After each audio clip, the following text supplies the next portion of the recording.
Hey, awesome artists. We're going to read a story today called Legend of the Indian Paintbrush, retold and illustrated by Tommy DiPola.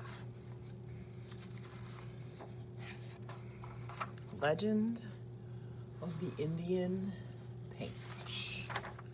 Many years ago, when the people traveled the plains and lived in the circle of teepees, there was a boy who was smaller than the rest of the children in the tribe.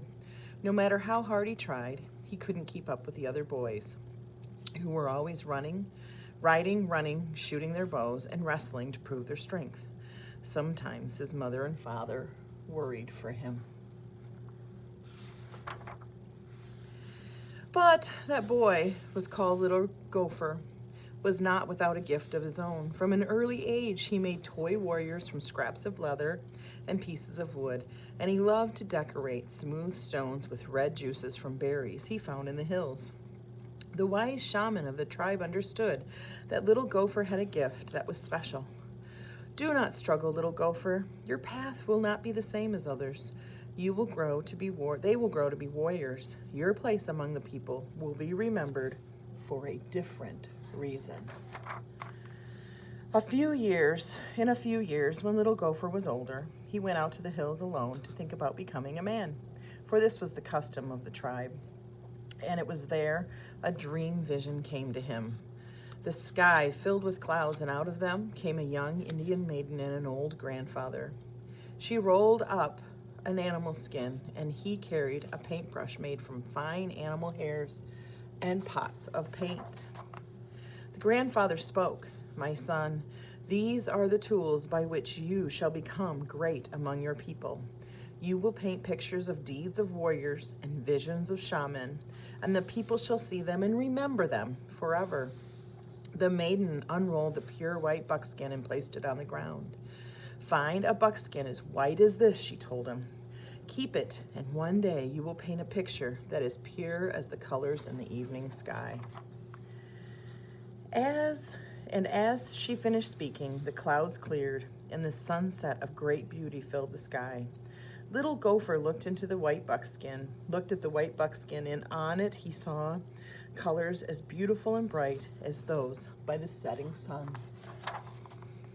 When the sun slowly sank behind the hills, the sky grew dark, and the dream vision was over.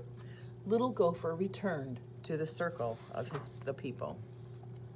The next day he began to make soft brushes from the hairs of different animals and stiff brushes from the hairs of their horses' tails. He gathered berries and flowers and rocks of different colors and crushed them to make his paints. He collected animal skins, which the warriors brought home from their hunts. He stretched the canvases onto wood frames and pulled them until they were tight. He began to paint pictures of great hunts, of great deeds, of great dream visions, so the people would always remember. But even when he painted, Little Gopher sometimes longed to put his brushes aside and ride with the warriors, but he always remembered his dream vision, and he did not go with them. Many months ago, he found his pure white buckskin, but it remained empty because he could not find the colors of the sunset. He used the brightest flowers, the reddest berries, and the purplest purple from rocks. And still his paintings never satisfied him. They looked dark and dull. He began to go to the top of the hill each evening and look at the colors of the sky that filled the sky to try and understand how to make them. He longed to share his dream vision with his people, but he never gave up trying. And every morning when he awoke, he took out his brushes and pots of paints and created the stories of the people with the tools he had. One night, as he lay awake, he heard a voice calling to him. "Because you have been faithful to your people and true to your gift, you shall find the colors you are seeking. Tomorrow, take the white buckskin and go to the place where you watch the sun in the evening, and there on the ground, you will find what you need."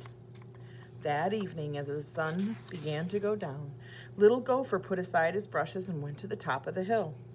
As the colors of the sunset spread across the sky, and there on the ground all around him were brushes filled with paint, each one the color of the sunset. Little Gopher began to paint quickly and surely, using one brush and then another. As the colors of the sky began to fade, Little Gopher gazed at the white buckskin and he was happy. He found the colors of the sunset. He carried his own painting down to the circle of the people, leaving the brushes on the hillside. And the next day, when the people awoke, the hill was ablaze with color, for the brushes had taken root in the earth and multiplied into plants of red, brilliant reds, oranges, and yellows. Every spring from that time on, the hills and the meadows burst into bloom. And every spring the people danced and sang praises of Little Gopher, who painted for the people. And the people no longer called him Little Gopher, but he who brought the sunset to the earth. The end.